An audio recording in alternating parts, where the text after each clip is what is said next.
செலவுகள் இருக்கக்கூடிய நிலையில் இந்த 30 கோடியை வந்து ரெக்கவரி பண்ணுறதுக்கு ஏதாச்சும் பிளான் இருக்கா? அதை இழப்பீடா, அது ஒரு வேஸ்டேஜாக தான் பார்க்கணுமா? Sir, this is for Meghanathan sir.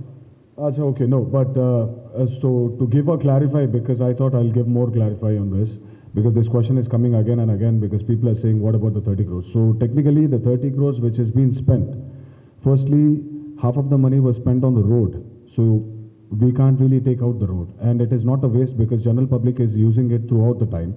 Secondly, the concrete blocks and the other infrastructure which has been there, it's safe and sound with the government, and the infrastructure is being used. And one more thing, the grade of the road which we have laid last year for the race, so that grade is much more efficient and better. So minimum at least 3 years, it will be without repairs and people can use it properly. Actually,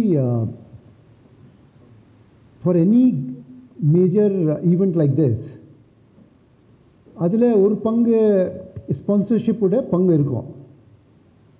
நீங்கள் எந்த sports பார்த்தீங்களா, sponsorship will be a part of that system. So RPPL is mobilizing, அவங்க mobilize பண்ணுறாங்க through various, உங்களுக்கு நல்லாவே தெரியும், Chennai and around Tamil Nadu is the Detroit of East. இங்கே நிறையா கார் கம்பெனிஸ் இருக்காங்க, மற்ற கம்பெனிஸ் இருக்காங்க. They are approaching the companies and getting sponsorship. Hello sir, sir here. Sir, என்னென்ன சேஃப்டி மெஷர்ஸ் எடுத்திருக்கீங்க? அண்ட் தென் நைட்டு இவ்வளோ ஸ்பெசிஃபிக்காக ஒரு சென்னை மாதிரியான ஒரு சிட்டியில் இது நடத்துறதுக்கான பர்பஸ் என்ன இருக்குது?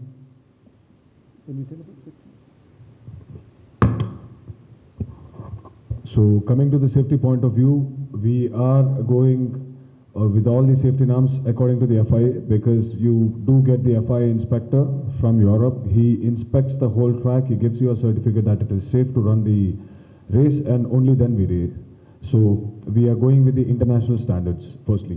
And secondly, the reason why we are doing a night race in Chennai. So if you see Singapore or any other city where they are doing a night race, especially the street circuit, firstly, it generates a tremendous revenue for the state and the city through the tourism. And secondly, motorsport hub for India is definitely Chennai. And excluding the factories or the companies who are already present here, it will also open the door for the new automobile companies to approach the government, because this event will clearly show that the government is pro-automobile. And with that, the employment opportunity will also increase for the localites especially. Sir, here sir.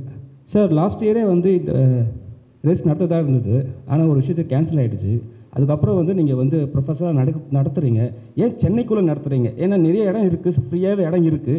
சென்னைக்குள்ளே இவ்வளோ பெரிய ஒரு car பந்தயத்தை நடத்தினா என்ன அவசியம்? ஏன்னா இப்போ வந்து நைட் ஷிஃப்ட் இப்போ சென்னையில் வந்து டிராஃபிக் நிறைய இருக்குது. ஸோ ஒரு ஆம்புலன்ஸ் போகிறதுனா கூட ஒரு பெரிய ப்ராப்ளம் இருக்குது. ஸோ அந்த இடத்த ஃபுல்லாக லாக் பண்ணிவிட்டு நீங்கள் நடத்தும் போது ஒரு ஆம்புலன்ஸ் போகிறது கூட வழி இல்லாத ஒரு விஷயம் நடக்குமே, அதெல்லாம் எப்படி நீங்கள் சேஃப்டியாக வந்து என்ன பண்ண போகிறீங்க?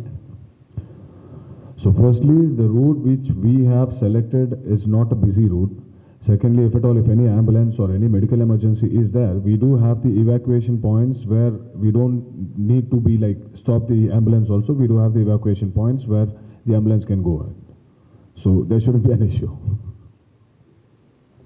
Sir, Honorable Secretary Meghnadhan Reddy sir. Sir, last year நம்ம நடத்த பிளான் பண்ணி எக்ஸாம் போயிலால் ஒத்தி வச்சுருந்தோம். அப்போ கவர்மெண்ட் சைட்லேருந்து ஸ்பெண்ட் பண்ண மணி எவ்வளோ, அது என்னவா செலவு பண்ணியிருக்கோம்?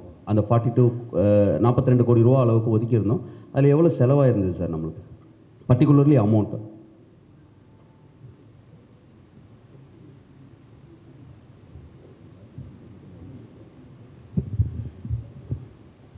சரி, அது லாஸ்ட் இயர் வந்து ஜியோ பிரகாரம் கொடுத்தது 40 கோடி, 42 கோடி கிடையாது. அதில் ரோட் இன்ஃப்ராஸ்ட்ரக்சர் டெவலப் பண்ணுறதுக்கு 30 கோடி. சேஃப்டி மெஷர்ஸ், இப்போ சேஃப்டி மெஷர்ஸ் பற்றி பேசிட்டீங்க. சேஃப்டி மெஷர்ஸ் எல்லாம் இப்போ டெப்ரி ஃபென்ஸ் பேனல் ஆகட்டும் சரி, ஸ்பெக்டேட்டர் அரேஞ்ச்மெண்ட்ஸ்க்காக 30 கோடி ஏற்பாடு பண்ணோம். அதுக்கப்புறம் ரோடு போடுறதுக்கு ஒரு 6 கோடி, பப்ளிசிட்டிக்கு ஒரு 4 கோடி. 4 கோடியில் இன்னும் ஃபுல்லாக செலவு ஆகலை. அண்ட் ரெண்டாவது வந்து மேட்ரு வந்து ஆல்ரெடி சுப்ரீம் கோர்ட்டில் இன்னும் இந்த பணம் சம்மந்தம் ஃபண்ட் சம்மந்தமாக ஒரு கேஸ் இருக்குது. ஸோ அதனால் அதை பற்றி நாங்கள் ஃபுல்லாக சொல்ல முடியாது. பட் நான் லாஸ்ட் இயர் கொடுத்ததில் என்னென்ன ஃபண்டு கொடுத்தாங்களோ அந்த ஈவெண்ட்டுக்காக அதெல்லாம் செலவழிச்சிட்டோம், எக்ஸப்ட் ஒரு 2 கோடி சேவிங்ஸ் தவிர. ஓகே, அந்த ஒரு குத்து மதிப்பாக ஒரு 30 கோடி ரூபா செலவாயிருக்கு அப்படின்னு சொல்லிக்கலாமா? எஸ். Okay, 32 or 38? 30 crores செலவு பண்ணியிருக்கோம். ஓகே, இந்த இயர் வந்து கவர்மெண்ட் சைட்லேருந்து சிஎஸ்ஆர் ஃபண்டு இந்த நிறுவனங்களுக்கு கொடுக்கணும்னு சொல்லி நம்ம ஏதாவது லெட்டர் ஏதாவது எழுதியிருக்கோமா கார்ப்பரேட் நிறுவனங்களுக்கு? இல்லை எல்லாமே இந்த தனியார் நிறுவனமே கார்ப்பரேட் ஃபண்டை கலெக்ட் பண்ணுறது, அவங்களே ஸ்பெண்ட் பண்ணுறது அப்படி இருக்குமா? கவர்மெண்ட் சைட்லேருந்து ஃபண்டுக்காக அவங்களுக்கு என்ன ஹெல்ப் பண்ணுறோம் நம்ம, அப்படியே தான் இருக்கா? லாஸ்ட் இயர் ரேஸ் நடத்தணுமா, அதுக்கப்புறம் சைக்ளோனால் புயல்னால் நடத்த முடியாத சுச்சுவேஷனில் அப்போலேருந்தே சில கார் கம்பெனிஸ் எல்லாம் ஸ்பான்ஷிப்கால அவங்க முன் வந்துட்டாங்க. நிறைய பேர் கேட்டாங்க நாங்கள், பிகாஸ் இதில் என்னென்னா ஏற்கனவே நீங்கள் ப்ரெசன்டேஷனில் பார்த்தது போல் this is live telecast on Star Sports, it is also on internet and there is lot of advertisement rights that comes. So அதனால் நிறைய கார் கம்பெனிஸ் இன்னும் சில கம்பெனிஸ் வந்து அவங்க நாங்கள் ஸ்பான்சர் பண்ண ரெடி இருக்குமென்னு சொன்னாங்க. சொன்ன பிறகு இந்த இயர் நாங்கள் பிளான் பண்ணும்போது சின்ஸ் ஸ்பான்சர்ஷிப் பண்ணுறதுக்காக ரெடி இருக்கிறதுனால அவங்க இன்னும் ஆஃபர் பண்ணாங்க. ஸோ அதனால் நம்ம செலவு பண்ண தேவையில்லை, அவங்க ஸ்பான்சர்ஷிப்லேயே ரேஸ் நடத்துறதுக்காக முயற்சி பண்ணுறோம். ப்ளஸ் ஆர்பிபிஎல் நிறுவனம் அவங்க போய் மீட் பண்ணதில் அவங்களுக்கு நிறைய ரிக்வெஸ்ட் எல்லாம் வந்துச்சு, அதெல்லாம் சேர்ந்து ஸ்பான்சர்ஷிப்லேயே இந்த வருடம் நடத்த போகிறோம்.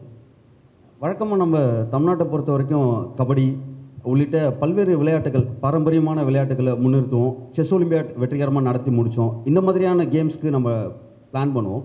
ஆனால் இந்த டைம் வந்து தமிழ்நாட்டிலேருந்து ஒரு சிலர்கள் மட்டுமே இருக்கக்கூடிய இந்த கார் ரேஸ்க்கு இம்பார்ட்டன்ஸ் கொடுக்கறதுக்கான காரணம் என்ன?